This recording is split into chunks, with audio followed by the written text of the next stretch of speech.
Teach us. Talk to us. We want to learn from you. And what does John do? He takes two of his disciples and he says what? When he saw Jesus passing by, he said, look, the Lamb of God.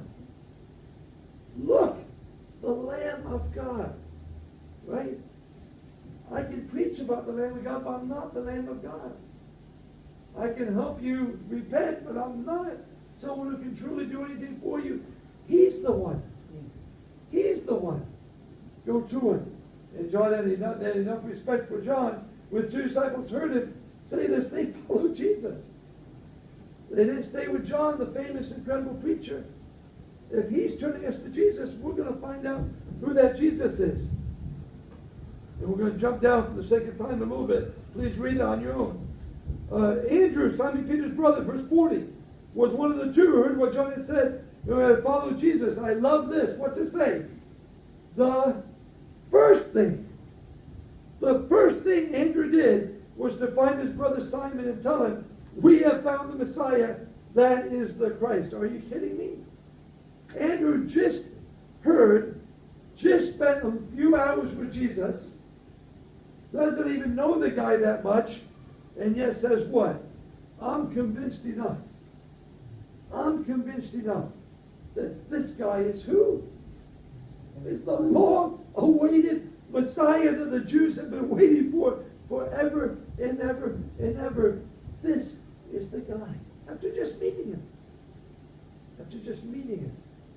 there's an authority in Jesus and a power in Jesus that Andrew, just meeting him, goes. Has anybody ever seen the movie, the Gospel of John, that goes every verse by verse, all the way through it? Please try to get that and watch it if you've not. But it actually shows, maybe a little over dramatic, but it shows Andrew sprinting as fast as they can. Where's my brother? Peter, where are you? I got to tell you, I found the Messiah, the one that the Jews have been waiting for. You got to meet this guy. And so Peter goes to meet him, right? Actually, Cephas goes to meet him, and Jesus gives him a new name. The next day, verse 43, it keeps going. Jesus decided to leave for Galilee, finding Philip. He said to him, follow me. Philip, like Andrew Peter, was from the town of Bethsaida. What's Philip do?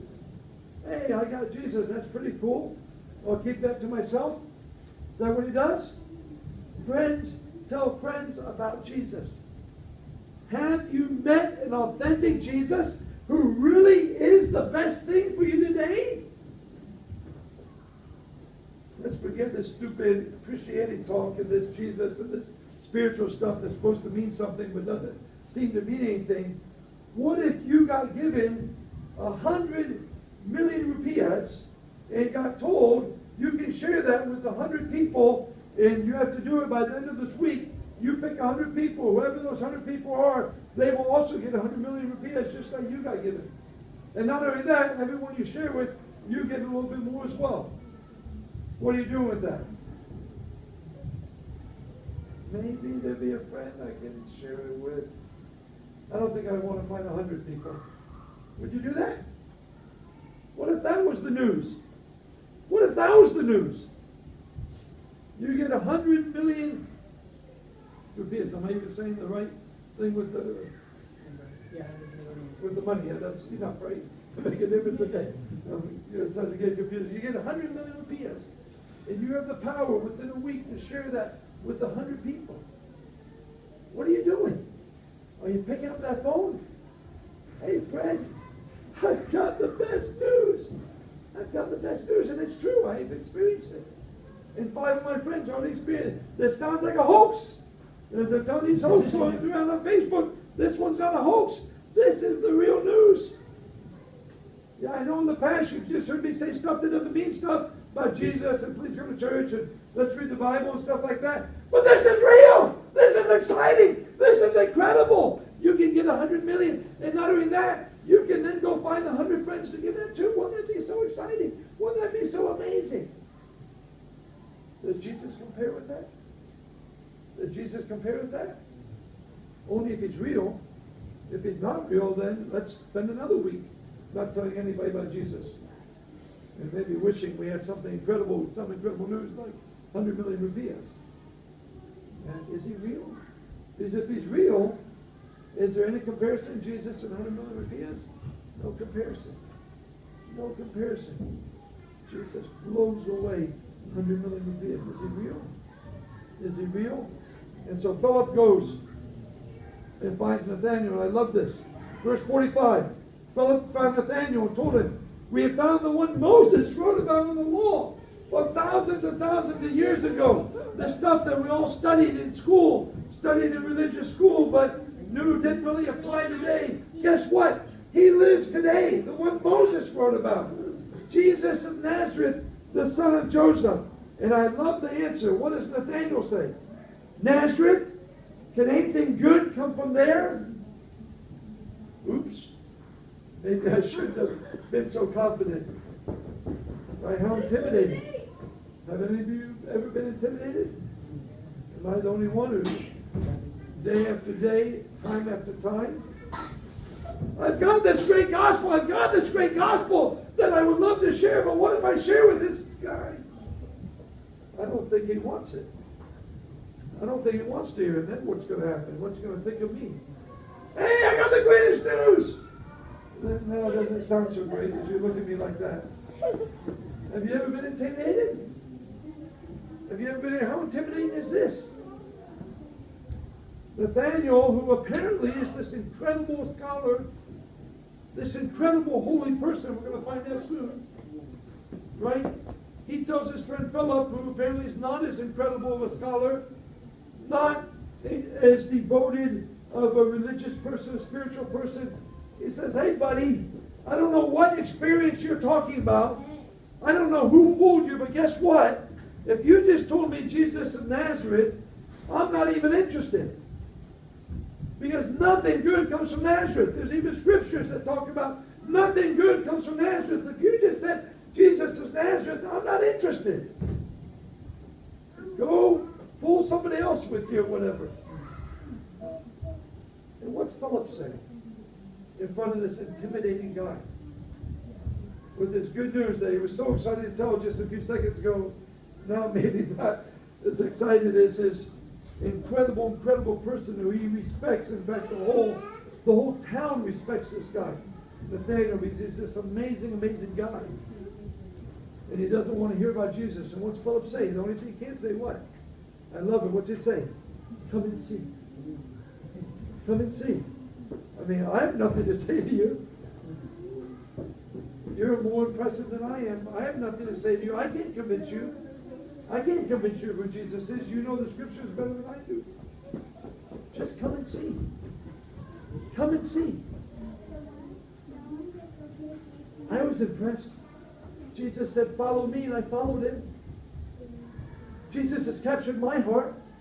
My whole life is devoted to him, though messed up as it is, and sometimes I falter, and not perfectly, but as best as I can, my whole life is devoted to him. But I don't know what he'll do for you. Why not come and see? Why not get to know Jesus for yourself? What a great thing, right? Can we agree to not be intimidated? Right? What if someone's rich and they have it all? Can we go to them?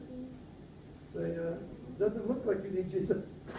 You're smiling, you're rich, you've got everything, but he transformed my life. Why not? Why not see what he can do for you? Come and see.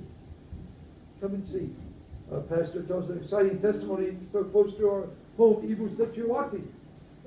Had someone pray for her for 25 years to receive Jesus. And she didn't want to, and in the end she did. Right? Didn't give up. Wasn't intimidated by her. But for 25 years prayed for her, tried to share Jesus with her, prayed for her every once in a while, tried to share Jesus with her.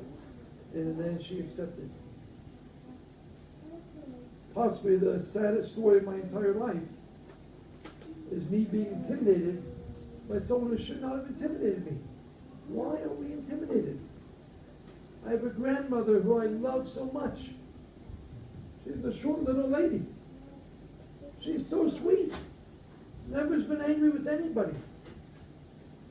And from all appearances, did not have an authentic relationship with Jesus. Why am I not sharing with her? She's now dead. She's now dead, maybe in hell. Relatively high probability she could be in hell. I'm praying and I'm hoping that not. I definitely prayed for her. Definitely prayed for God to give me courage to talk to her, but He never did. I was too intimidated. My favorite grandmother. I was her favorite grandson. But the relationship started before I knew Jesus, and I didn't really want to mess up that relationship. And now she might be in hell. Pastor started his sermon yesterday with a hypothetical letter, a letter from eternity. Say, hey friend, you remember me from when we were on earth? We were best friends. We hung out together. When you got married and I got married, our families became best friends because we were such close friends. We cried together. We laughed together. Your friends became my friends. My friends became your friends. Your enemies became my enemies. My enemies became your enemies. When there was some great news, you ran to share it with me real quick. When there was something bad happening, you came to warn me or called me real quick so that nothing bad would happen to my family. When I was on earth, I thought you were my best friend. And again, with the grandmother, you were my favorite grandson. I thought I was your favorite grandmother. But now, again, hypothetical, that pastor started the sermon with, I'm in hell. I'm in hell, friend. I'm in hell. You never told me about Jesus. You told me about everything else. We talked about sports. We talked about every wonderful thing. We traveled together to all the wonderful places. And you never, ever told me about Jesus. Friend, I don't feel like your friend now. I feel like, how in the world? But Jesus has been real to you, and you not want to share this incredible, real thing to you, to me. Someone who you knew did not have an authentic relationship with Jesus. Not only suspected, but knew. But now I'm in hell now, friend. Being tortured, suffering for all of eternity, friend. How can you do that to me? And then the letter ends, you can't really say, sorry to me now, I'm already in hell. You can't really help me now. But would you please do one thing, friend? Would you please not let this happen to any other person still alive? Would you please go out and share with the people you know who don't know Jesus? So they don't end up like me, smiling at you on earth, thinking you're the greatest guy in the world while you're on earth, and then end up in hell. Friend? So again, that hits home for me. Is my grandmother in hell? Because I was intimidated and did not want to ruin our shallow, somewhat nice, humanly speaking, wonderful relationship, but not involving Jesus. I didn't want to ruin that. I did share with her. Much less traumatic or big, but still hit me real hard and made me really examine my heart. Once I was in the States and what's that called? 18-wheeler jackknifed. And so an 18-wheeler was driving, all of a sudden it had some problem, and it stuck there in the middle of the road, blocking the entire road on this highway.